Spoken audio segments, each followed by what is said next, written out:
പൂവേ തിങ്കൾ പൂവേ കന്നി താമര പൂവേ. അതിനകത്തൊരു ഒരു ഇതും കൊണ്ട് പഴയ പാട്ടൊന്ന് കേട്ടു നോക്കി. അതെ ഉണ്ട്. അതാണ് മോഹൻലാലിൻ്റെ ആ സാധനമായിട്ട്.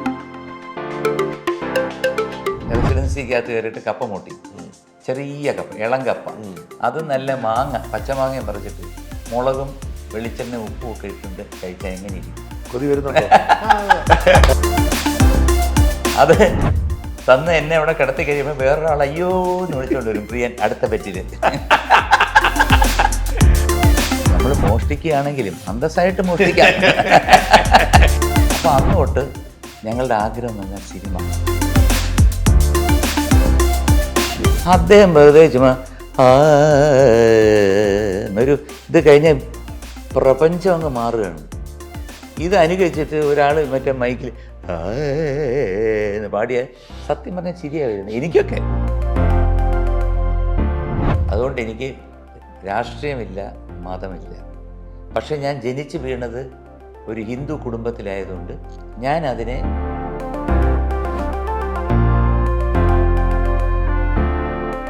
എനിക്ക് ഭയങ്കര എല്ലാവർക്കും ആഗ്രഹമുള്ളതും നേരത്തെ പറഞ്ഞിട്ടുണ്ട്. തീർച്ചയായും നിങ്ങളുടെ ആ സൗഹൃദമാണ് ഈ പ്രിയദർശൻ മോഹൻലാൽ സുരേഷ്. അത് ആ സൗഹൃദം ഉണ്ടാകുന്നത് എങ്ങനെയാണ്? നിങ്ങൾ ഒരുമിച്ച് പഠിച്ചോ? ആക്ച്വലി പ്രിയൻ അമ്പലപ്പുഴക്കാരനാണ്, ആ ഞാനും അമ്പലപ്പുഴയാണ്. പ്രിയൻ്റെ കുടുംബ വീടും എൻ്റെ കുടുംബ വീടും കുറച്ച് ഒരു ചെറിയ ദൂരമേ ഉള്ളൂ, ഒരു 1/2 കിലോമീറ്ററിൻ്റെ ദൂരമേ ഉള്ളൂ. ആമയുടെ എന്ന് പറയും അമ്പലപ്പുഴ, വാലുപറമ്പിൽ എന്ന് പറഞ്ഞ് പ്രിയൻ്റെ. അപ്പോൾ പ്രിയൻ്റെ അമ്മയും എൻ്റെ അമ്മയും സുഹൃത്തുക്കളായിരുന്നു. അപ്പോൾ ഈ ട്രിവാൻഡ്രത്ത് ഞങ്ങൾ വന്നപ്പോഴത്തേക്ക് പ്രിയൻ്റെ അച്ഛന് ജോലി കിട്ടി, ലൈബ്രറിയനായിട്ട് ആർട്സ് കോളേജിൽ വന്നു. അതായത് നിങ്ങൾ തിരുവനന്തപുരത്ത് വന്നതിൻ്റെ തൊട്ട് പിന്നാലാണ് പ്രിയൻ്റെ അച്ഛന് ജോലി കിട്ടുന്നത്. അച്ഛന് ജോലി. അപ്പോൾ പ്രിയനും വന്നിട്ട് ആ മ്യൂസിക് അക്കാഡമി ഇപ്പുറത്തായിട്ട് ആ മോഡൽ സ്കൂളിൻ്റെ കയറുന്നതിൻ്റെ റൈറ്റ് സൈഡിൽ. പ്രിയൻ്റെ അച്ഛൻ എവിടെ ജോലി കിട്ടിയത്? ലൈബ്രറിയൻ, ഇവിടെ നമ്മുടെ ആർട്സ് കോളേജിൽ ലൈബ്രറിയനായിട്ട്. പ്രിയൻ്റെ അമ്മയ്ക്കും എനിക്ക് തോന്നുന്നു ജോലി ഉണ്ടായിരുന്നു, എനിക്ക് എവിടെ എക്സാക്ട്ലി ഐ ഡോണ്ട് റിമെമ്പർ. അപ്പോൾ അങ്ങനെ വന്നപ്പോഴത്തേക്ക് പ്രിയനും ഞാനുമായിട്ട് മിക്കവാറും എന്നും കാണും. പണ്ടേ പരിചയമുണ്ട്? അല്ല, ട്രിവാൻഡ്രത്ത് വെച്ചാൽ പരിചയം. പരിചയപ്പെട്ട് പ്രിയനും ഞാനുമായിട്ട് കാണും. അപ്പോൾ ഞങ്ങൾക്ക് കുഞ്ഞിൽ എത്ര സ്കൂളിൽ പഠിക്കുമ്പോൾ തന്നെ സ്കൂളിൽ പഠിക്കുമ്പോഴേ കാണും. അപ്പോൾ അന്ന് തൊട്ട് ഞങ്ങളുടെ ആഗ്രഹം എന്ന് പറഞ്ഞാൽ സിനിമ. അതെങ്ങനെ? പ്രിയൻ അതിൻ്റെ പശ്ചാത്തലം ഉണ്ടോ? അല്ല, പ്രിയൻ്റെ ആഗ്രഹവും എൻ്റെ ആഗ്രഹവും സുരേഷിൻ്റെ ആഗ്രഹവും അതുപോലെ മോഹൻലാലിൻ്റെ ആഗ്രഹം, എല്ലാവരുടെ ആഗ്രഹം സിനിമ. പിന്നെയുണ്ട് ശേഖർ എന്ന് പറഞ്ഞ ഒരാളുടെ ഡയറക്ടറുണ്ട്. അല്ല, ശ്രീകുട്ടൻ എന്ന് പറഞ്ഞു കഴിഞ്ഞാൽ അന്ന് അച്ഛനും ചേട്ടനും സിനിമയിലില്ലല്ലോ അല്ലേ? ഇല്ല, സംഗീതത്തിലേ ഉള്ളൂ. ചേട്ടൻ സംഗീതത്തിൽ തുടങ്ങി വരുന്നു, എന്നാലും സിനിമയുടെ ഇഷ്ടം. എന്നാലും പ്രിയൻ എന്തെങ്കിലും പശ്ചാത്തലം ഉണ്ടോ? ഒരു പശ്ചാത്തലം ഒന്നുമില്ല. പക്ഷെ പ്രിയന് ഈ ഒരുപാട് വായിക്കും. അച്ഛൻ ലൈബ്രറിയനായിരുന്നു. അതിൻ്റെ ഇത് വെച്ചിട്ട് ഒരുപാട് വായിക്കും. കൗണ്ട് ഓഫ് മോണ്ടി ക്രിസ്റ്റോ അത് ഇതൊക്കെ വായിക്കും. അപ്പോൾ അങ്ങനെ വായിച്ചിട്ട് തിരക്കഥ എഴുതുക. എന്നിട്ട് ആ തിരക്കഥ, ഒരു കഥ പറയാൻ പോയി കഴിഞ്ഞാൽ സാധനം ഇവിടെ എങ്ങും തീരത്തില്ല. അതായത് സ്കൂളിൽ പഠിക്കുന്ന കാര്യം പറയുന്നത് അല്ല, സ്കൂൾ കഴിഞ്ഞു 10ാം ക്ലാസ്സൊക്കെ ആകുമ്പോഴത്തേക്ക് ഞങ്ങൾ MG സോമനെ കൊണ്ട് ഡയറക്റ്റ് ഏൽപ്പിക്കാൻ വേണ്ടിയിട്ട് ഒരു കഥ എഴുതി, അഗ്നി നിലാവെന്ന്. അന്ന് അങ്ങനെ പഴയ താര ഹോട്ടൽ അവിടെയാണ് താമസിക്കുന്നത്. അവിടെ കൊണ്ട് കൊടുത്തിട്ട് ഒരാഴ്ച കഴിഞ്ഞ് പോയപ്പോൾ അതിൻ്റെ ചവറ്റുകൂട്ടിട്ട് അങ്ങനെ പോയി. എന്നിട്ട് ഞങ്ങൾ നെഞ്ചത്തടിച്ച് സങ്കടം തീർത്ത് അയ്യോ അതുകൊണ്ട്. അതെന്താ റോള്? തിരക്കഥ പ്രിയൻ അല്ല, അത് ശ്രീകുട്ടൻ്റെ റോൾ എന്താണ്? അല്ല, എൻ്റെ ഒരു കൂട്ടുകാരനുണ്ടായിരുന്നു, അവൻ്റെ അപ്പൂപ്പൻ റിട്ടയർഡായിട്ട് ഇവിടുന്ന് സിംഗപ്പൂരിൽ നിന്ന് കുറച്ച് പൈസ ഉണ്ടായിരുന്നു. അപ്പോൾ ആ പുള്ളി 2 ലക്ഷം രൂപ തരാമെന്ന് പറഞ്ഞു. അപ്പം പ്രൊഡ്യൂസറാണ്. എൻ്റെ അല്ല, എൻ്റെ ഒരു കൂട്ടുകാരെല്ലാം കൂടെ. അന്ന് സുരേഷും ഉണ്ടോ? സുരേഷ് കുമാറും ഉണ്ടോ? സുരേഷുണ്ട്. സുരേഷ് അന്ന് ബേസിക്കലി തിരുവനന്തപുരംകാരനാണ്. സുരേഷിൻ്റെ അമ്മ പിന്നെ സിസ്റ്ററിൻ്റെ ഹസ്ബൻഡാണല്ലോ പങ്കജ് ഹോട്ടൽ. മനസ്സിലായി. അപ്പോൾ എല്ലാവരും നമ്മളൊരു ഒരു ഗ്രൂപ്പാണ്. വൈകുന്നേരം ആകുമ്പോൾ എല്ലാവരും ഇന്ത്യൻ കോഫി ഹൗസിൽ കാണും. അപ്പോൾ അങ്ങനെ ഞങ്ങൾ എപ്പോഴും സിനിമയെക്കുറിച്ച്. ഒരുമിച്ച് സ്കൂളിലൊന്നും പഠിച്ചിട്ടില്ല നിങ്ങൾ ആരും? ഇല്ല, എല്ലാവരും പല സ്കൂളാണ്. ഈ സിനിമയോടുള്ള ഇഷ്ടത്തിനാണ് നിങ്ങൾ? സിനിമയോട് ഇഷ്ടത്തിന് നമ്മൾ വൈകുന്നേരം വരും. പിന്നെ എന്താണ്, കപ്പ മൂട്ടിക്കുക, റെസിഡൻസിക്കകത്ത് കയറിയിട്ട് കപ്പ മൂട്ടിക്കും, ചെറിയ കപ്പ, ഇളം കപ്പ. ഞാൻ കേട്ടിട്ടുണ്ട് ഇന്റർവ്യൂവിൽ കപ്പ കൃഷി എന്ന് കേട്ടിട്ടുണ്ട്. അപ്പൊ ആ വളരെ ഇളം കപ്പ എന്ന് പറയുമ്പോൾ നമുക്ക് നല്ല സോഫ്റ്റ് ആയിരിക്കും. അത് നല്ല മാങ്ങ, പച്ചമാങ്ങയും പറിച്ചിട്ട് മുളകും വെളിച്ചെണ്ണ ഉപ്പും ഒക്കെ ഇട്ടുണ്ട് കഴിച്ചാൽ എങ്ങനെ ഇരിക്കും? കൊതി വരുന്നുണ്ടോ? അത് ഇത് എവിടെ നിങ്ങൾ എവിടെ ഒപ്പിച്ചെടുക്കും? നമ്മുടെ റെസിഡൻസി അല്ലേ അത്. നമ്മുടെ ഈ ഇതെന്ന് വെച്ചാൽ ഇപ്പം അവിടെ റെയിൽവേയുടെ ഓഫീസ് അത് ഇതൊക്കെ ഉണ്ടല്ലോ. പണ്ടൊന്നുമില്ല, കാടാ. അവർ റെസിഡൻസിയിൽ ഇത് നട്ടുവെക്കും. ഓ ശരി. ഞങ്ങൾ വൈകുന്നേരം ഒരു 5:30 മണിയാകുമ്പോൾ ചാടും. അത് ചാടിയിട്ട് ആരും പൊക്കിയിട്ടില്ല. ആരും പൊക്കിയിട്ടില്ല. പൊക്കിയതല്ല, ദൈവം പൊക്കി. സംഭവം ഇത് കഴിഞ്ഞ് വന്ന് കഴിച്ചിട്ട് എന്നെ ചേട്ടനെ ആശുപത്രി കൊണ്ടുപോകുന്നു. തൈക്കാട്ട് ആശുപത്രി അവിടെ അടുത്താണ്. അതിന് ആശുപത്രി കൊണ്ടുപോകാൻ പറ്റിയത് വയറ്റുവേന എടുത്തിട്ട് അയ്യോ എന്ന് കിടന്ന് രാത്രി ഒരു 10 മണിയാകുമ്പോൾ കിടന്ന് വിളിക്കുമ്പോഴത്തേക്ക് ചേട്ടൻ മാത്രമേ ഉള്ളൂ, വേറെ ആരും ഇല്ലല്ലോ. അച്ഛൻ അങ്ങനെ തൂക്കിയെടുക്കാനൊന്നും പറ്റത്തില്ല. എന്നെ ചേട്ടൻ തൂക്കിയെടുത്ത് ഓളത്തിട്ട് ഇപ്പോഴും എനിക്ക് ഓർമ്മയുണ്ട്. പോയി അവിടെ ഈ എരുമ എന്ന് പറഞ്ഞ സാധനമുണ്ട്. ഇപ്പൊ ഉണ്ടോന്ന് എനിക്ക് അറിഞ്ഞൂടാ.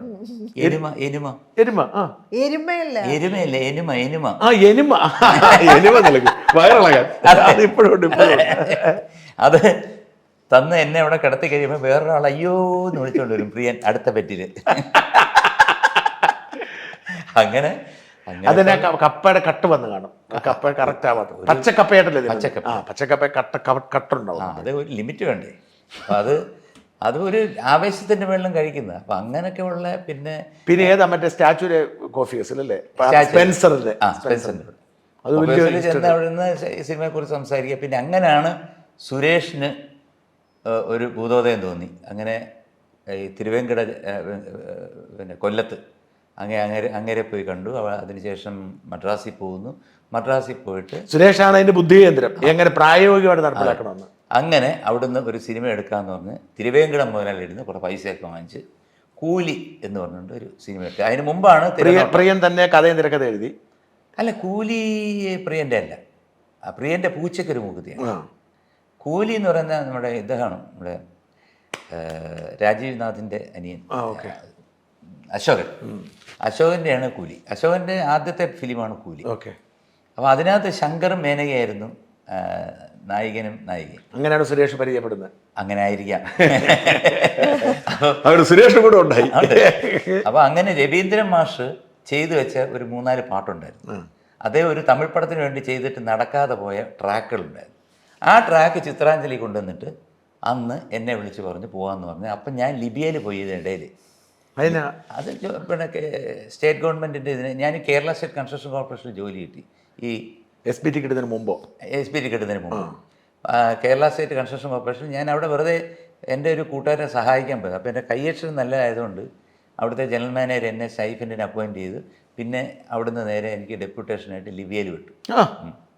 മുഹമ്മദ് ഗദ്ദാഫി അവിടെ വാഴുന്ന സമയത്ത് ഞാൻ അവിടെ അനധികൃതമായിട്ട് കാർ ഓടിച്ച് എന്നെ പോലീസ് പിടിച്ച് തിരിച്ചു വിട്ടു. നന്നായി, കാരണം എനിക്ക് ഭയങ്കര അല്ലെന്ന് അവിടെ നിന്ന് പറഞ്ഞാൽ നമ്മുടെ ഈ കൾച്ചറൽ ആക്ടിവിറ്റീസ് ഒന്നുമില്ല. കാരണം പാട്ടോ അങ്ങനത്തെ ഒന്നുമില്ല, വെരി സ്ട്രിക്റ്റ്. അപ്പം ഞാൻ വലിയ ഇതൊക്കെ ആയിട്ടാണ് പോയത്. അവിടെ പോയി പാടുമ്പോൾ ദിനാറ് കിട്ടുമെന്നൊക്കെ വിചാരിച്ചാണ് പോയത്. പക്ഷെ ഒന്നുമില്ല. പിന്നെ ഞാൻ ഈ വണ്ടി പിടിച്ചപ്പോഴത്തേക്ക് അവിടെ എന്ത് ജോലി? അവിടെ കൾച്ചർ ഡിപ്പാർട്ട്മെന്റ്. അവിടെ ലിബിയയിൽ എന്ത് ജോലിയായിരുന്നു? ലിബിയയിൽ കേരള സ്റ്റേറ്റ് കൺസ്ട്രക്ഷൻ കോർപ്പറേഷൻ്റെ. അവർക്ക് അവിടെ എന്നാ പണി? അവിടെ കൺസ്ട്രക്ഷൻ ആണോ? അതിൻ്റെ അക്കൗണ്ടൻ്റായിട്ടാണ് ഞാൻ പോയത്. നമ്മളപ്പോൾ അവിടെ പണ്ട് കൺസ്ട്രക്ഷൻ നടന്നുകൊണ്ടിരുന്ന സ്റ്റേറ്റ് ആണ്. ഇപ്പോൾ ബെങ്കാസി, ലിബിയയിൽ നമ്മൾ കേരള ഗവൺമെന്റ്. പിന്നെ കേരള ഗവൺമെന്റ്. ഞാൻ ഇവിടെ ഗസറ്റ് പ്രഖ്യാപിച്ച് അതിനകത്ത് എൻ്റെ പേര് വന്നതിന് ശേഷമാണ് ഞാൻ ഇവിടുന്ന് ഒഫീഷ്യലായിട്ടാണ് പോകുന്നത്. ഇവിടെ പോലും കൺസ്ട്രക്ഷൻ നടത്താൻ നമുക്ക് പറ്റുന്നില്ല. അവിടെ കേരള സ്റ്റേറ്റ് നമുക്ക് കപ്പലൊക്കെ ഉണ്ടായിരുന്നു കേട്ടിട്ടുണ്ട്. മുങ്ങിപ്പോയി. കൈരളി എന്ന് പറഞ്ഞൊരു കപ്പലുണ്ടായിരുന്നു കേരളത്തിന്. അത് എവിടെ പോയെന്ന് അറിയത്തില്ല. അറിയില്ല. ഒരിക്കലും യാത്ര പോയതാ, പിന്നെ വന്നിട്ടില്ല. കപ്പലോടെ പോയി കാണും ആളുകള്. അങ്ങനെയൊക്കെ ജീവിതത്തിൽ ഒരുപാട്. അപ്പൊ സിനിമ അത് കഴിഞ്ഞിട്ടാണോ? അത് കഴിഞ്ഞ് തിരിച്ചു ഇവിടെ വന്ന് ബാങ്കിൽ ടെസ്റ്റ് എഴുതി, ബാങ്കിൽ കിട്ടി, കയറി. ആ സമയത്താണ് ഈ ബാങ്കിൽ ടെസ്റ്റ് ഒക്കെ ഈ പ്രിയനോടൊപ്പം അപ്പോഴും സിനിമയായിട്ട് നടക്കുക. അപ്പോൾ സിനിമയായിട്ട് നടന്ന ഐ വി ശശിയുടെ അസോസിയേറ്റ് ആയിട്ട് സിന്ദൂര സന്ധിക്ക് മൗനം എന്ന് പറഞ്ഞ നേപ്പാളിൽ ഒരു പടത്തിന്. എവിടെ? നേപ്പാൾ. അവിടെയാണ് ഷൂട്ടിങ്. അപ്പോൾ അന്നങ്ങനെ അസോസിയേറ്റ് ആയിട്ടൊക്കെ ചെയ്തിട്ടാണ് പ്രിയൻ ആദ്യം. അന്ന് മോഹൻലാലുമായിട്ടുള്ള കണക്ഷൻ. മോഹൻലാൽ വൈകുന്നേരം എന്നും വരും, അത്രേ ഉള്ളൂ, അല്ലാതെ വേറെ ഒന്നുമില്ല. മോഹൻലാൽ അത് പത്തനംതിട്ടയ്ക്ക് പോകുന്നു. ഇവിടെ പത്തനംതിട്ടയിൽ നിന്ന് വന്ന് പൂജപ്പുരയായിരുന്നു താമസം. അപ്പോൾ അത് പുള്ളിക്കും സിനിമയിൽ അഭിനയിക്കുന്നതെന്ന് പറഞ്ഞ് സുരേഷാണ് നവോദയയിൽ അയച്ചിട്ട് മഞ്ഞിൽ വിരിഞ്ഞ പൂക്കൾ. പക്ഷെ അതിനു മുമ്പ് ഒരു സിനിമ എടുത്തായിരുന്നു, വെളിയിൽ വന്നില്ല. അതിൻ്റെ പേര് ഞാൻ മറന്നുപോയി. ഒരു ഇപ്പം നേരത്തെ പറഞ്ഞായിരുന്നു, മഞ്ഞിൽ വിരിഞ്ഞ പൂക്കളാണ് ആദ്യം വരുന്നത്, വില്ലൻ വേഷം വരുന്നത്. അതിന് മുമ്പ് തിരനോട്ടം എന്നുള്ളതാണ് മോഹൻലാലിൻ്റെ ആദ്യത്തെ സിനിമ. മഞ്ഞിൽ വിരിഞ്ഞ പൂക്കളിൽ അദ്ദേഹം ഇതെല്ലാം ആയി കഴിഞ്ഞ് ആ സമയത്താണ്, കുറച്ചുകൂടെ കഴിഞ്ഞപ്പോഴാണ് പ്രിയൻ പൂച്ചയ്ക്കൊരു മൂക്കുത്തി എന്ന് പറഞ്ഞ ഒരു പടം. അങ്ങനെ പ്രിയൻ്റെ കുറേ പടങ്ങൾ, പൂച്ചയ്ക്കൊരു മൂക്കുത്തി, അയൽവാസി ഒരു ദരിദ്രവാസി, അതെ, പിന്നെ ഓടരതമ്മ ആളറിയാം, തിം തരികിടതോ, അതെല്ലാം ക്ലിക്കായി. അതെല്ലാം ഭയങ്കര ഹിറ്റായി. അതൊക്കെ എന്തൊരു ഓർമ്മ. അതിനകത്ത് ആരും ഒരു ഡെസിഗ്നേറ്റഡ് പോസ്റ്റ് ഇല്ല. ഇപ്പോഴത്തെ കിരീട ഉണ്ണിയാണ് അന്ന് ടേപ്പ് റെക്കോർഡർ പിടിച്ചുകൊണ്ട് ഡയലോഗ് എടുക്കാൻ പോകും, ഞാൻ ചായ വാങ്ങിക്കാൻ പോകും. അങ്ങനൊന്നുമില്ല, പാട്ടുണ്ട് അത് വേറെ. പക്ഷേ അവിടെ ഷൂട്ടിംഗ് ദിവസം അവിടെ കാണണം, ചായ വാങ്ങിക്കാനും ബാക്കി കാറിൽ പോയി അത് വാങ്ങിക്കാനും ഇത് വാങ്ങിക്കാനും എല്ലാം കാണണം. ഈ ഒരു ടീമിന്റെ ഭാഗമായിട്ടാണ് ശ്രീകുട്ടനും അവിടെ വരുന്നത്, അവിടെ ഈ പാട്ടിലേക്ക് വരുന്നത്. അന്ന് ആ സമയത്ത് ഞാനും ഉണ്ടായിരുന്നു.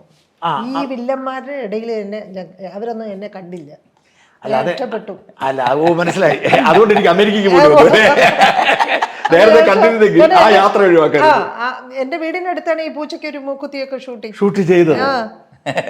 അന്ന് പറഞ്ഞാൽ കുഞ്ഞു പിള്ളേരെ നോക്കത്തില്ല, അതുകൊണ്ട് അത് ബോക്സോ നിയമം ഇല്ലെങ്കിലും താല്പര്യമില്ലായിരുന്നു. പ്രിയനും ലാലും എല്ലാരും ഉള്ളായിരുന്നു. അത് കൊച്ചായിരിക്കില്ലേ? വളരെ കൊച്ചായിരിക്കും, വളരെ കൊച്ചായാലും. പക്ഷെ ഇവരുടെ ആ സമയത്ത് ഞാനും ഉണ്ടായിരുന്നു എന്ന് പറയുമായിരുന്നു. ഇവരുടെ അമ്മാവൻ താമസിച്ചത് ജവഹർനഗറിലായിരുന്നു.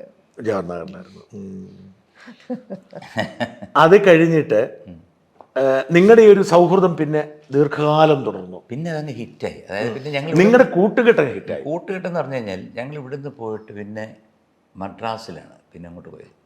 അവിടെ അന്ന് മദ്രാസിൽ പോകണം അല്ലേ? അല്ലാതെ പറ്റും. അതായത് ഇവിടെ എത്ര ചിത്രങ്ങൾ പാടിയിട്ട് നമുക്കൊരു പേരേ ഇല്ല. ഒരു 15 ചിത്രത്തിൽ പാടി, ഒരു 50 സിനിമയ്ക്ക് വേണ്ടി ട്രാക്ക് പാടി. ഇപ്പം പൂവല്ല പൂന്തളിരല്ല അത് ഞാൻ പാടിയ ട്രാക്ക്. ശരി, ഞാൻ പാടിക്കഴിഞ്ഞ ഉടനെ ദാസേട്ടൻ വന്നു, അതിൻ്റെ മുകളിൽ കൂടെ പാടി. പക്ഷേ അത് നല്ലതാണ്. ഞാൻ പുതിയ തലമുറയോട് പറയുന്നത് അങ്ങനെ ചെയ്യണം. ഇപ്പോഴത്തെ ഒരു പയ്യനെ ഒന്ന് ട്രാക്ക് പാടാൻ വിളിച്ചു കഴിഞ്ഞാൽ വിറവെല്ലാം പറയും, എന്നിട്ട് ചീത്ത വിളിക്കുക. ഞാൻ പാട്ട് പാടി എന്നിട്ട് അവസാനം മറ്റേ ആളെ കൊണ്ട് പാടിച്ചു. ഈ ട്രാക്ക് പാടിയുള്ള ഗുണമെന്ന് വെച്ച് കഴിഞ്ഞാൽ നമുക്ക് എക്സ്പീരിയൻസ് കിട്ടുകയാണ്. ഒറ്റ അടിക്ക് നിന്ന് പാടുകയാണ്. ഇപ്പോഴത്തെ പോലെ ഇപ്പോഴത്തെ പാട്ടാണെങ്കിൽ സന്ധ്യ മയങ്ങും നേരാണ് സന്ധ്യ, ഇത്ര എടുത്താൽ മതി. ഞാൻ താഴെ എൻ്റെ സ്റ്റുഡിയോ ഉണ്ട്, കാണിച്ചില്ല. മയ നാളെ എടുക്കാം, ഗും നേരം ഇത്ര എടുത്തിട്ട് 4 കൂടെ ഒട്ടിച്ചിട്ട് അത് ഒരു ലൈൻ വരച്ച് കഴിഞ്ഞാൽ കൃത്യമായിരിക്കും. പാടാത്തവനും പാടാം. നമ്മൾ നോക്കാം. അല്ല, ഞങ്ങളങ്ങനെ ഒരു കാര്യം ചെയ്തു. ഞങ്ങളുടെ ഒരു സ്പോൺസർ ഉണ്ടായിരുന്നു കാനഡയിൽ അവിടെ ചെന്നപ്പോഴത്തെ അനൂപ് എന്ന് പറഞ്ഞ എൻ്റെ കീബോർഡ് ആർട്ടിസ്റ്റ് പറഞ്ഞു. അപ്പോൾ പുള്ളി തരക്കേടില്ലാതെ പാടും, താളമൊന്നുമില്ല. അപ്പോൾ വെറുതെ ഒരു പാട്ട് പാടാൻ പറഞ്ഞപ്പം മറ്റേ അന്തിവയിൽ പൊന്നുരുകും ഏതൻ അത് പാടി ചുമ്മാ നമ്മുടെ സൗണ്ട് അയാളുടെ എടുത്ത് വെച്ചതിന് ശേഷം ഒരു 3 ദിവസം കഴിഞ്ഞപ്പോൾ ഈ അനൂപ് ബാക്കിയെല്ലാം കൂടെ എഡിറ്റ് ചെയ്ത് കട്ട് ചെയ്ത് പേസ്റ്റ് ചെയ്ത് കരോക്കെ ട്രാക്കിനകത്ത് ഒട്ടിച്ച് പുള്ളിക്കൊരു ഗിഫ്റ്റ് കൊടുത്തു. പുള്ളി 2 ദിവസം ഉറങ്ങിയില്ല. ഇത് ഞാനാണോ? അത്രത്തോളം ടെക്നോളജി ഇന്ന് വളർന്നിരിക്കും. അപ്പോൾ ഇനിയുള്ള കാലത്ത് പാട്ടുകാരനാകണമെങ്കിൽ ഭാഗ്യം വേണം. കാരണം ആർക്കും പാടാവുന്ന അവസരം വരുമ്പം അവസരം ഇതൊരു പ്രധാന വിഷയമാവും അല്ലേ? പക്ഷെ അവർക്ക് ഈ ലൈവ് ഗാനമേള ബുദ്ധിമുട്ടുണ്ട്. പറ്റത്തില്ല. പറ്റും, പക്ഷേ ബുദ്ധിമുട്ടാവും. കാരണം കൃത്യമായിട്ട് നമ്മൾ എന്താണ് പാടി വെച്ചിരിക്കുന്നുള്ള അവിടെ പോകുമ്പോഴത്തേക്ക് ചിലപ്പം ബുദ്ധിമുട്ടാവും പാടാൻ. കറക്റ്റായിട്ടുള്ള ഇത് കിട്ടത്തില്ല. എൻ്റെ ഒരു ചോദ്യം, അന്ന് ദാസേട്ടൻ ഇല്ലാതൊരു സിനിമ ഇല്ലല്ലോ. അപ്പം ആ ഒരു പരീക്ഷണം എങ്ങനെ ഉണ്ടായി? അത് സംഭവിച്ചതാണ്. ഞാൻ ഈ പറഞ്ഞ പോലെ ഞങ്ങളെല്ലാവരും കൂടെ ഇവിടെ കുറേ പടങ്ങളിൽ പാടിയെങ്കിലും ഒന്നും സക്സസ്ഫുൾ ആയില്ല. കാരണം ആരും അറിയപ്പെട്ടില്ല. അങ്ങനെ ഞാൻ മദ്രാസിൽ പോയി. താളവട്ടം, പിന്നെ മുകുന്ദേട്ട സുമിത്ര വിളിക്കുന്നത് എല്ലാം ഒരു കാലഘട്ടത്തിലാണ്. വന്ദനം, കൂട്ടത്തിൽ ചിത്രം. അപ്പോൾ ആദ്യം ഈ ചിത്രം എന്നുള്ള പടത്തിനെ കുറിച്ച് പറയാം. ചിത്രം എന്നുള്ള പടത്തിൽ 6 പാട്ട്. അപ്പോൾ പ്രിയനെ എപ്പോഴും ഈ പാട്ടിൻ്റെ സെക്ഷൻ വരുമ്പോൾ ഉടനെ എടാ നീ കൂടെ വന്നത്.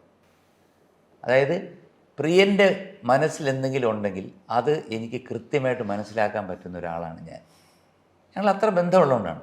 ഞങ്ങൾ എത്രയോ സിനിമ കാണാൻ പോയിട്ട് ചർച്ച ചെയ്തിട്ടുണ്ട്. അപ്പോൾ പ്രിയൻ ഒരു മ്യൂസിക് ഡയറക്ടർക്ക് പറഞ്ഞു കൊടുക്കുകയാണ്, ഇതാണ് സിറ്റുവേഷൻ എന്ന് പറയുമ്പോൾ ആ മ്യൂസിക് ഡയറക്ടറിന് മനസ്സിലാവുന്നതിനെക്കാട്ടിൽ വേഗം എനിക്ക് മനസ്സിലാവും ഒരു പാട്ട്.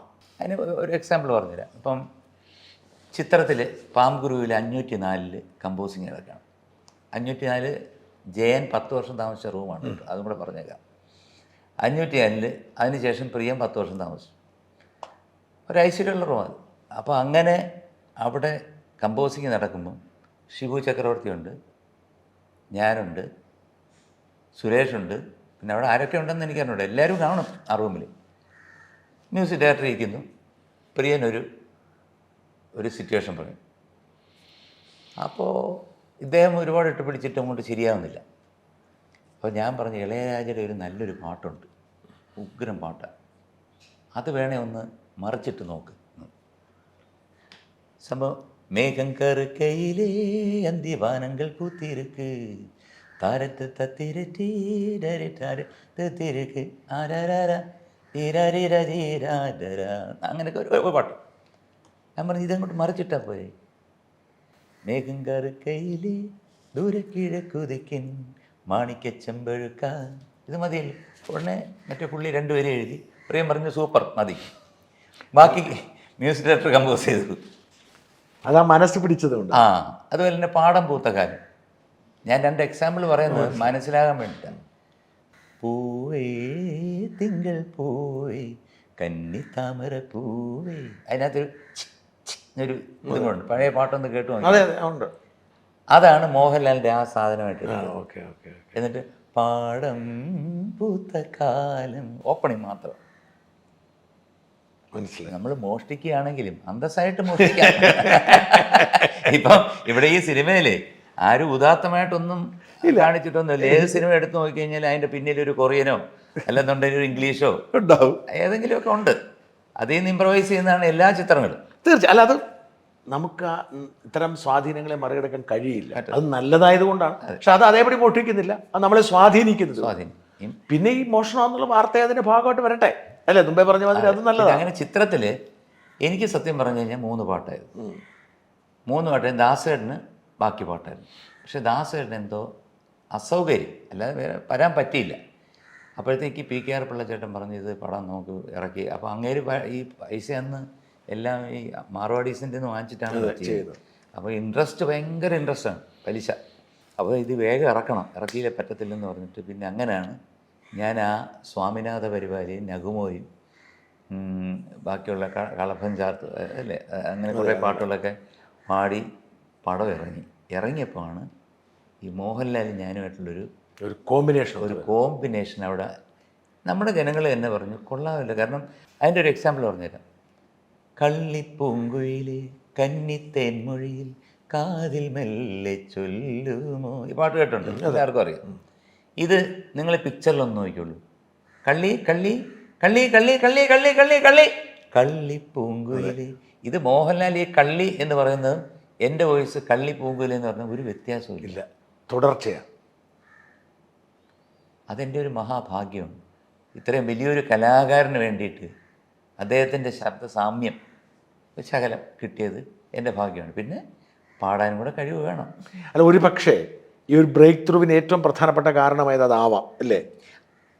പാട്ടിൻ്റെ ക്വാളിറ്റിയോട് ശബ്ദം മാത്രം. ഇപ്പോൾ ദാസേട്ടനെ അനുകരിക്കുന്ന ഒരുപാട് പേരുണ്ട്, പക്ഷേ അതുകൊണ്ടായില്ല. നമ്മൾ എല്ലാ ജോണറിലുള്ള പാട്ടുകൾ പാടാനും ഒരു പാട്ടുകാരൻ കഴിവാണ്. അതാണ് ഞാൻ നേരത്തെ പറഞ്ഞത്, ചേട്ടൻ്റെ സ്റ്റേജ് എക്സ്പീരിയൻസിൽ നിന്ന് എനിക്ക് കിട്ടിയിരിക്കുന്നത്. ഇപ്പം നമ്മളിപ്പോൾ സ്വാമിനാഥ പാടുന്ന അത് പാടണം, അല്ലെങ്കിൽ കണ്ണീർ പൂവിൻ്റെ കവിളിൽ തലോടി ഏതാങ്കണക്കത്തില്ലം തില്ലം താങ്കണക്ക ചെണ്ണ മൃദംഗം മേലേക്ക, അതുപോലെ തന്നെ ഓർമ്മകളിലോടി കളിക്കുവാനെത്തുന്നു ശൂരം പടയുടെ ചമ്പട കൊട്ടിക്കോലം തുള്ളും താളം, അത് കണ്ടു ഞാൻ മിഴികളിൽ, അത് ക്ലാസിക്കൽ പ്ലസ് മെലഡി. ഇതെല്ലാം നമുക്ക് പാടാം. അത് നീ അറിഞ്ഞോ മേലെ മനസ്സ് 1000 ഷാപ്പുകൾ തുറക്കുന്നുണ്ട്. അത് ഈ ഡിഫറെൻറ്റ് ജോണർ ഉണ്ടെങ്കിലേ നമ്മളെ ഡയറക്ടേഴ്സും മ്യൂസിക് ഡയറക്ടേഴ്സും വിളിക്കത്തുള്ളൂ. നമ്മൾ ഒരേ രീതിയിൽ ഒരേ പാറ്റേണിൽ പാടുന്നതാണെങ്കിൽ അങ്ങനെയുള്ളൊരു സിറ്റുവേഷൻ വരുമ്പോൾ മാത്രമേ വിളിക്കൂ. അല്ല, ഞാൻ ദാസേട്ടൻ എന്ന് പറയുന്ന ഒരു വലിയൊരു സംവിധാനത്തിൻ്റെ ഇടയിൽ പെട്ടെന്ന് ഈ ഒരു പക്ഷെങ്കിൽ അത് ആ ഒരു പക്ഷേ നിങ്ങളുടെ ആ ഒരു കൂട്ടായ്മയാവാം, ഒരു പരീക്ഷണത്തിന് മുതിർന്നു. ഭാഗ്യമാണ്. അല്ല, ആ കൂട്ടായ്മ ഇല്ലെങ്കിൽ ഈ പരീക്ഷണത്തിന് മുതിരത്തില്ല. പഴയ പാറ്റേണിൽ പോവുകയാണ്. ഇപ്പോൾ MG ശ്രീകുമാർ ഒരു പാട്ട് പാടാൻ അവസരം തരുമോ എന്ന് ചോദിച്ചു പോകണം, ചിലപ്പോൾ നടന്നെന്ന് വരത്തില്ല. ഇല്ല, ആ കൂട്ടായ്മയിൽ വന്നത്. കാരണം അന്ന് വേറെ ആരും ഇല്ലല്ലോ, ദാസേട്ടൻ മാത്രമേ ഉള്ളൂ. ജയചന്ദ്രൻ എന്ന് പറയുന്ന P ജയേട്ടൻ കുറച്ച് പാട്ടുകൾ എവിടെയെങ്കിലുമൊക്കെ ഉണ്ടെങ്കിലുണ്ട്, അത്രേ ഉള്ളൂ. മൊത്തം ദാസേട്ടനല്ലേ. ആ സമയത്തൊരു കട്ടൻ ഒരു ബ്രേക്ക് ആൻഡ് എൻട്രി അത് നിങ്ങളുടെ ഒരു ഇതായിരുന്നു. അതെ. പിന്നെ പടങ്ങളെല്ലാം ഹിറ്റായി. പിന്നെ ഒരു കാരണമുണ്ട്, അന്ന് വന്ന പാട്ടുകാർക്ക് കൊണ്ടാണ് ഏറ്റവും പ്രധാനപ്പെട്ട കുഴപ്പം, എല്ലാവരും ദാസേട്ടനെ അനുകരിക്കുമായിരുന്നു. MG ശ്രീകുമാർ അതിന് ശ്രമിച്ചില്ല എന്നുള്ളത് ഒരു ഘടകമായി. അതും എൻ്റെ ചേട്ടൻ പറഞ്ഞു തന്നാണ് ചെയ്യരുതെന്ന്. കാരണം തരങ്കണിയിലൊരു റെക്കോർഡിംഗ് ഉണ്ടായിരുന്നു. അപ്പം ഞാൻ ചുമ്മാ കുറച്ച് ബേസൊക്കെ ഇട്ട് ഇങ്ങനെ ഏത് പാട്ടായിരുന്നു ദാസേട്ടനാവാൻ ശ്രമിച്ചു. ഒന്ന് കുറച്ചൊരു ബേസ് ആർട്ടിഫിഷ്യലായിട്ട് കൊടുത്തു. അപ്പോൾ ചേട്ടൻ്റെ റെക്കോർഡിങ്ങിന് എപ്പോഴും ഒരു 10-15 പെൺപിള്ളേർ കോറസിന് കാണും. അപ്പോൾ ചേട്ടനൊരു ചെറിയൊരു അസുഖമുണ്ട്. അതായത് ഒന്ന് കളിയായി കഴിഞ്ഞാൽ ഈ പിള്ളേരൊക്കെ ചിരിക്കുമല്ലോ. അപ്പോൾ ഞാനൊരു ക്ലിപ്തനായിട്ട് അവിടെ നിൽക്കുമല്ലോ. അപ്പോൾ അത് കാണുമ്പോൾ ചേട്ടനൊരു വലിയ ഇച്ചിരി സന്തോഷം. അപ്പം ഞാൻ പാടിയിട്ട് ഇറങ്ങി വരുമ്പോഴത്തേക്ക് എടാ നിൻ്റെ വായിലെന്തോടാ പഴമാണോ? ഞാൻ ചോദിച്ചത് എടാ ദാസിനെ നീ അനുകരിക്കണ്ട, നീ നിൻ്റെ രീതി പാടിയാൽ മതി എന്നെങ്കിലും അംഗീകരിക്കുന്നു.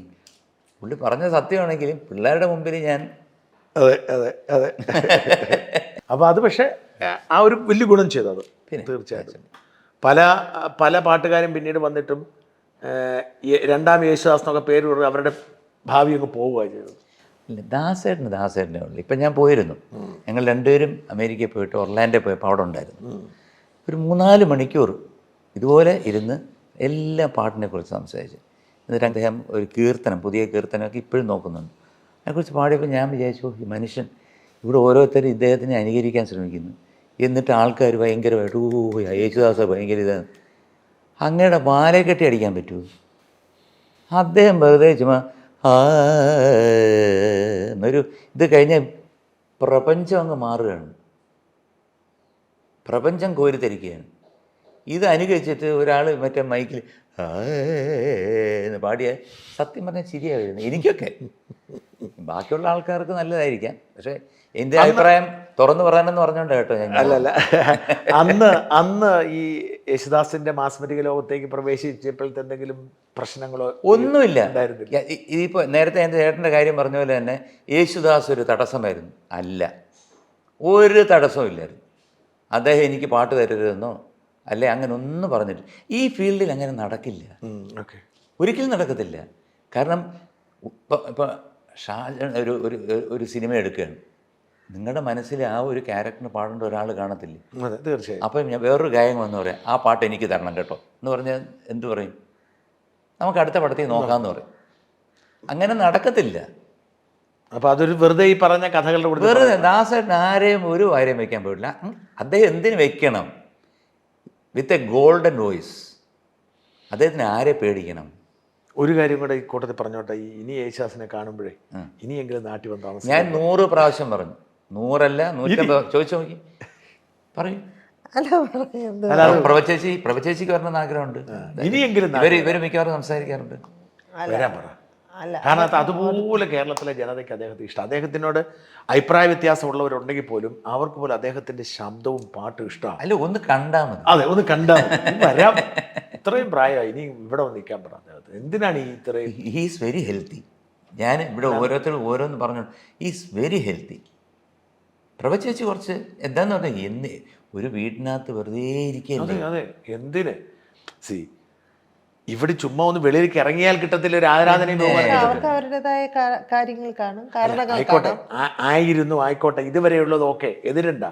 ഞാൻ പറഞ്ഞു ഇത് ഈ ഏജിൽ ഇപ്പം ഞാൻ പറഞ്ഞ BRP ഭാസ്കർ എന്ന് പറഞ്ഞൊരു പത്രപ്രവർത്തനം, വളരെ മുതിർന്നത്, 92 വയസ്സായി. അദ്ദേഹം റിട്ടയർ ചെയ്തു, ഏഷ്യാനെറ്റ് ന്യൂസ് തുടങ്ങിയപ്പോൾ അതിൻ്റെ ആദ്യത്തെ ഇതായി. അതെല്ലാം കഴിഞ്ഞ് അദ്ദേഹം ഇനി ജീവിതത്തിലൊന്നും പ്രത്യേകിച്ച് ചെയ്യാനില്ല എന്ന് പറഞ്ഞ് മദ്രാസിലാണ് ഏക മകള്, അവിടെ പോയി താമസമാക്കി. പക്ഷെ മകളങ്ങ് മരിച്ചുപോയി, ക്യാൻസർ വന്നു. ഭാര്യ മരിച്ചു. ഇപ്പോൾ 90 വയസ്സ് കഴിഞ്ഞ് ഇപ്പോൾ അദ്ദേഹം തിരിച്ച് തിരുവനന്തപുരത്തേക്ക് വന്നു. ബുദ്ധിമുട്ടാണ്. അദ്ദേഹത്തിൻ്റെ പെങ്ങളുണ്ട്. ഞാൻ പറഞ്ഞു എൻ്റെ കൂടെ താമസിക്കുന്നത്, പക്ഷേ അദ്ദേഹം പോയി ഒരു കെയർ സെൻ്ററിലാണ്. എന്നോട് പറഞ്ഞു അല്ല കഴിഞ്ഞു, ഇനി എൻ്റെ ആയുസ് കഴിഞ്ഞു, ഇനി ഞാൻ സമാധാനത്തോടെ എൻ്റെ നാട്ടിൽ ജീവിക്കുമെന്ന് പറഞ്ഞു. ഞാൻ പറഞ്ഞത് അത് ഞാൻ അതിനെ കമ്പയർ ചെയ്ത് പറയുന്നതല്ല. അപ്പോൾ അതിൻ്റെ ഒരു പ്രത്യേകത എന്താ വെച്ചാൽ ഈ അദ്ദേഹത്തിന് കിട്ടുന്ന ബഹുമാനം ഇവിടെ കിട്ടുന്ന ബഹുമാനം മദ്രാസിൽ കിട്ടത്തില്ല. BRP അല്ലേ തന്നെ അദ്ദേഹത്തിൻ്റെ ഇപ്പം ദാസേട്ടന് ഇപ്പം അവിടെ എന്ന് പറഞ്ഞു കഴിഞ്ഞാൽ ഒരു ഡാലസിലൊരു വീടുണ്ട്, ഒർലാൻഡോയിലൊരു വീടുണ്ട്. അപ്പോൾ അവിടെ മാറി മാറി താമസിക്കുകയാണ്. പക്ഷേ ഇവിടെ നിന്നൊക്കെ പറഞ്ഞു കഴിഞ്ഞാൽ നമുക്കൊരു വണ്ടി എടുത്തുനിന്ന് വൈകുന്നേരം ഒന്ന് കറങ്ങി ഒരു കടയിൽ പോയി എത്തി ഒരു ചായയും ഒരു വടയൊക്കെ കഴിച്ച് ഇങ്ങോട്ട് വന്നു കഴിയുമ്പോൾ നമുക്കൊരു ഫ്രഷ്നെസ് ആണല്ലേ. പക്ഷെ ഓരോരുത്തരുടെ ചോയ്സ് അല്ല, അവിടെ അതൊന്നും കിട്ടത്തില്ല. അത് അക്സെപ്റ്റ് ചെയ്യുന്നു. എങ്കിലും ഞങ്ങളുടെ ആഗ്രഹമല്ലേ, അതേ ചോയ്സ് നമുക്കും ഇല്ല, നമ്മുടെ ഒരു ആഗ്രഹമാണ്. ആഗ്രഹം നല്ല ആഗ്രഹമാണ്. പക്ഷെ ഞാൻ ദാസേട്ടൻ്റെ അടുത്ത് ഒരുപാട് പറയണം, ഒത്തിരി പറഞ്ഞു. പുള്ളിക്കാരത്ത് പറയത്തില്ല, രേഖ പറയത്തില്ല. എനിക്ക് തോന്നുന്നു അദ്ദേഹത്തിൻ്റെ ദാദാ ഫാൽക്കെ അവാർഡ് കിട്ടിയത് അത് വാങ്ങിക്കാൻ വരും എന്നെനിക്ക് വിശ്വാസമുണ്ട്. എനിക്കങ്ങനെ തോന്നുന്നു. കാരണം അദ്ദേഹത്തിൻ്റെ അടുത്ത ഒരു ഫ്രണ്ടാണ് ഡോക്ടർ സണ്ണി. അദ്ദേഹം ഈ ഫെബ്രുവരി 10-ാം തീയതി വരുന്നുണ്ട്, 10-ാം തീയതി 12-ാം തീയതി വരുന്നുണ്ട്.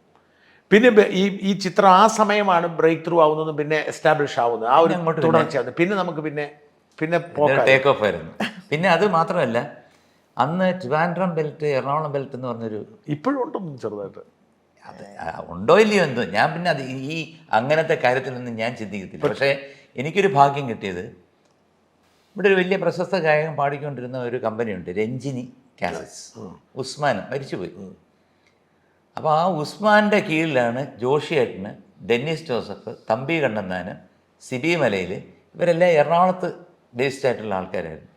അപ്പോൾ ഇദ്ദേഹത്തിൻ്റെ ഓണപ്പാട്ട് പാടാൻ വേണ്ടിയിട്ട് മറ്റേ ഗായകൻ വരാത്തതുകൊണ്ട് എന്നെ വിളിച്ച് പാടിച്ചു. അപ്പം അവരൊക്കെ ഭയങ്കരമായിട്ട് ടെൻഷനുണ്ടായിരുന്നു. കാരണം ഒരു പേരും ഊരും ഇല്ലാത്ത ഒരുത്തം വന്നിട്ട് ഈ പാട്ട് പാടി ഇത്തരം കാസറ്റ് പോയില്ലെങ്കിൽ എന്ത് ചെയ്യും? പക്ഷേ ദൈവാധീനത്തിന് അത് തരംഗിണി കാസറ്റിൻ്റെ മേളിൽ പോയി. അതെ, തുമ്പപ്പൂ നുള്ളി നടക്കും തിരുവോണപ്പൂന്തുമ്പികളെ, ഇതായിരുന്നു ആ പാട്ട്. അത് ഹിറ്റായതോടുകൂടി ഇവിടെയും തമ്പി കണ്ണന്താനത്തിൻ്റെ എല്ലാ പടത്തിലും ഞാനായി ആ സമയം തൊട്ട്. പിന്നെ ജോഷിയേട്ടൻ്റെ എല്ലാ പടത്തിലും ഞാനായി, സിബിയുടെ, അങ്ങനെ കംപ്ലീറ്റ് ഒരു ബ്രേക്ക് ത്രൂ ആയി. അപ്പോൾ എന്താ വെച്ചാൽ അവിടെ ഇവിടെയും എനിക്ക് അങ്ങനെ ഒരു ഡിഫറൻസിയേഷൻ ഇല്ല. ഈ സിനിമാ പാട്ടിൻ്റെ സമയത്ത് ഈ കാസറ്റുകൾ പാടാൻ പോകണ ആശയക്കുഴപ്പം ഉണ്ടാവാറുണ്ടോ? ഇല്ല. സിനിമാ പാട്ട് വരുമ്പോൾ ഇങ്ങനത്തെ കാസറ്റ് വരുമ്പോൾ മറ്റേ ഓണത്തിൻ്റെ ആയിക്കോട്ടെ, അല്ലെ ഭക്തിഗാനം, അത് സീസണല്ലേ. അല്ല, അത് നമുക്ക് അതിനെ ബാധിക്കും അങ്ങനൊന്നും തോന്നലില്ല, എല്ലാം ഒരുമിച്ചാണ്. എല്ലാം ഒരുമിച്ച്. അതായത് ഞാൻ പറയുന്നത് വെച്ചാൽ, ഇതാ ഈ വീട്ടിൽ കാണുന്ന ഓരോ മൺതരികളും അള്ളാഹുവിൻ്റെ പാട്ടും ശ്രീകൃഷ്ണൻ്റെ പാട്ടും ജീസസിൻ്റെ പാട്ടും പാടി എനിക്ക് കിട്ടിയ പൈസ കൊണ്ട് വെച്ചതാണ്. അതുകൊണ്ട് എനിക്ക് രാഷ്ട്രീയമില്ല, മതമില്ല. പക്ഷേ ഞാൻ ജനിച്ച് വീണത് ഒരു ഹിന്ദു കുടുംബത്തിലായതുകൊണ്ട് ഞാൻ അതിനെ ആരാധിച്ച് പോകുന്നു. അതാണ് അതിൻ്റെ സത്യം. ഈ ഭക്തിഗാനങ്ങൾ സെലക്ട് ചെയ്യാനായിട്ട് ഞാൻ പറയുമ്പോൾ സിനിമയപ്പോൾ നമുക്കറിയാം, ഒരു സിനിമയെ നമ്മൾ വിളിക്കുന്നു, പാടുന്നു. ഈ ഭക്തിഗാന കാസറ്റുകളിലേക്കോ ഒക്കെ, അല്ലെങ്കിൽ അതിന് നമ്മൾ എന്തെങ്കിലും മാനദണ്ഡം വെക്കുമോ? അതോ ഇല്ല, ഭക്തിഗാനങ്ങൾ കൂടുതൽ അയ്യപ്പൻ പാട്ടും ചെയ്തിരിക്കുന്നത് ഞാൻ തന്നെ. പക്ഷെ അതിന് എനിക്ക് പേടിയായിരുന്നു. കാരണം എന്നെ സിനിമയിൽ വിളിക്കത്തില്ല എന്ന് പറഞ്ഞാൽ പേരാ വെച്ചത്. എസ് കുമാർ എന്ന് വെച്ചു, മ്യൂസിക് ഡയറക്ടർ. അങ്ങനെ വെച്ചിട്ടാണ് ഞാൻ ഇറക്കിക്കൊണ്ടിരിക്കുന്നത്. സംഗീതം എസ് കുമാർ, പാടിയത് എം ജി ശ്രീകുമാർ. പക്ഷെ കുറെ കാലം കഴിഞ്ഞപ്പോൾ ആൾക്കാർ പിടിച്ചു, രണ്ടും എടാ നീ ഇല്ലടാ എസ് കുമാർ എന്ന് വെച്ച്. അപ്പോൾ അന്നൊരു പേടി. കാരണം മ്യൂസിക് ഡയറക്ടേഴ്സ് ഇത് പാട്ടൊക്കെ ഹിറ്റാണ്. കണ്ണോളം കണ്ടതുപോരാ, കാതോളം കേട്ടതുപോരാ, അതുപോലെ എത്ര പാട്ടുകൾ. പമ്പ വിളക്കിന് പപ്പ, എൻ്റെ എല്ലാ അയ്യപ്പ പാട്ടും സൂപ്പർ ഡൂപ്പർ ഹിറ്റാണ് എല്ലാ സമയത്തുള്ളത്. അപ്പോൾ അത് മറ്റ് മ്യൂസിക് ഡയറക്ടർ അറിഞ്ഞാൽ പ്രശ്നമല്ലേ എന്നൊക്കെ ഒരു പേടിയുണ്ട്. അതുപോലെ എനിക്ക് രാവണപ്രഭു ഞാൻ ചെയ്യാൻ എന്നാണ്. രാവണപ്രഭു ചെയ്യണമെന്ന് പറഞ്ഞിട്ട് രഞ്ജിത്ത് എൻ്റെ അടുത്ത് പറഞ്ഞു, കുട്ടാ നീയാണ് തവണത്തെ മ്യൂസിക് ഡയറക്ടർ എൻ്റെ പടത്തിൻ്റെ രാവണപ്രഭു. അപ്പം ഞാൻ ആലോചിച്ചിട്ട് പറയാമെന്ന് പറഞ്ഞിട്ട് ഞാൻ ഡെന്നിസ് ജോസഫ് എൻ്റെ ഒരു വലിയൊരു അഭ്യുതകാംക്ഷിയായിരുന്നു. ഞാൻ എല്ലാ കാര്യങ്ങളും ചോദിക്കുന്ന 2 പേരേ ഉള്ളൂ ജീവിതത്തിൽ. ഡെന്നിസ് ജോസഫ് ഇപ്പോൾ ഇല്ല, ഒന്ന് പ്രിയദർശനും ഒന്ന് ഡെന്നിസ് ജോസഫും. പിന്നെ ഓഫ് കോഴ്സ് എല്ലാം ഇദ്ദേഹത്തിൻ്റെ ആണ്. ഇതാണ് എൻ്റെ ഓഫീസ്. അല്ല, എൻ്റെ ജീവിതത്തിൽ എന്താണ്, ഞാൻ നല്ല കൈകളിൽ വന്ന് പെട്ടു എന്ന് പറയാൻ ഞാൻ ധൈര്യമായിട്ട് പറയുന്നത്. കാരണം വെച്ച് കഴിഞ്ഞാൽ വേറൊന്നുമല്ല, ഞാനിപ്പോൾ എൻ്റെ പഴയ ജീവിതത്തിൻ്റെ ആ കൂട്ടുകെട്ടിൽ ഇങ്ങനെ പോകുമായിരുന്നെങ്കിൽ വേറൊരു ലെവലിലങ്ങ് പോയായിരുന്നു. മനസ്സിലായി. കാരണം അത് വേറൊരു മദ്രാസിലുള്ള ജീവിതം, അത് വേറൊരു ലെവലായിരുന്നു. പക്ഷേ ആക്ച്വലി എനിക്ക് എന്താ അനിയെന്ന് പറയും, ലേഖയുടെ അടുത്ത് ജീവിതത്തിൽ വന്നു. സെക്കൻഡ് മാരേജാണ്, എല്ലാവർക്കും അറിയാം. മോളുണ്ട്, എൻ്റെ മോളെ പോലെ തന്നെയാണ്. ഞങ്ങൾക്ക് അതിനകത്ത് അങ്ങോട്ടും ഇങ്ങോട്ടും ഒരു വിഷമവുമില്ല. അദ്ദേഹത്തെ ഹസ്ബൻഡിൻ്റെ കുടുംബം സിജിയുടെ കുടുംബമാണ് കണ്ണൂരാണ്. ഇത്രയും സ്നേഹനിധികളെ നമുക്ക് കാണാൻ പറ്റത്തില്ല. ഇത്രയും സ്നേഹനിധികൾ ഇവിടെ മോക്ക് കിട്ടിയ അമ്മായിയമ്മ എന്ന് പറയുന്നത് പളുങ്കാണ്. സത്യം പറയാണ്, ഇതൊക്കെ ഒരു ഭാഗ്യമാണ്. എങ്ങനെ നിങ്ങൾ തമ്മിൽ പരിചയപ്പെടുന്നത്? ഇത് ചിത്രം. എങ്ങനെ? ചിത്രം സിനിമ. അപ്പോൾ അല്ല, വിവാഹം കഴിഞ്ഞ് 12 വർഷം കഴിഞ്ഞിട്ടാണോ ഈ കാഴ്ച? അത് ശരി, 10 വർഷം ആക്ച്വലി 10 ഇയേഴ്സ്. എനിക്ക് അറിഞ്ഞൂടായിരുന്നു. എനിക്ക് അന്നൊന്നും ഞാൻ കാസറ്റ് കൊടുത്തു. കാസറ്റ് കൊടുത്തപ്പോൾ അറിഞ്ഞു. എന്തൊരു കാസറ്റ് കൊടുത്തു? സുന്ദരി ആയതുകൊണ്ട് കൊടുത്തു. വണ്ടി നിർത്തിയിട്ട് ഞാൻ ഒരു കാസറ്റ് കൊടുത്തു. പക്ഷെ അവർക്ക് അറിയാം കള്ളം പറയാണ്. അവിടെ ചെന്നപ്പം പൂനമേ കുരു എന്ന് പറഞ്ഞ പോലെ ഐവി ശശി ചേട്ടൻ സീമ ചേച്ചി എന്താ എല്ലാവരും കൂടെ കുട്ടാ ഇവിടെ എന്താണ്? ഞാൻ പറഞ്ഞു ഒന്നുമില്ല, ഒരു ചെറിയ കല്യാണം. എല്ലാം സഹിക്കാം. വിദ്യാസാഗർ എനിക്ക് ഒന്നാംകിളി പൊന്നാംകിളി എന്ന് പറയുമ്പോഴത്തേക്ക് ഇവിടെ വന്നിട്ട് അതെ ചേട്ടാടി കൊടുക്കാൻ തോന്നത്തെ അങ്ങോട്ട് കുഴച്ച് സ്വല്പം ഉപ്പും കൂടെ ചേർത്തിട്ട് കഴിച്ചു കഴിഞ്ഞാൽ എല്ലാം പോയി കിട്ടും. ഞാൻ അവിടെ ഇരിക്കുന്നവരെല്ലാരും ക്യാമറ വെക്കാതെ വെച്ച ചോടിയെന്ന് തോന്നുന്നു.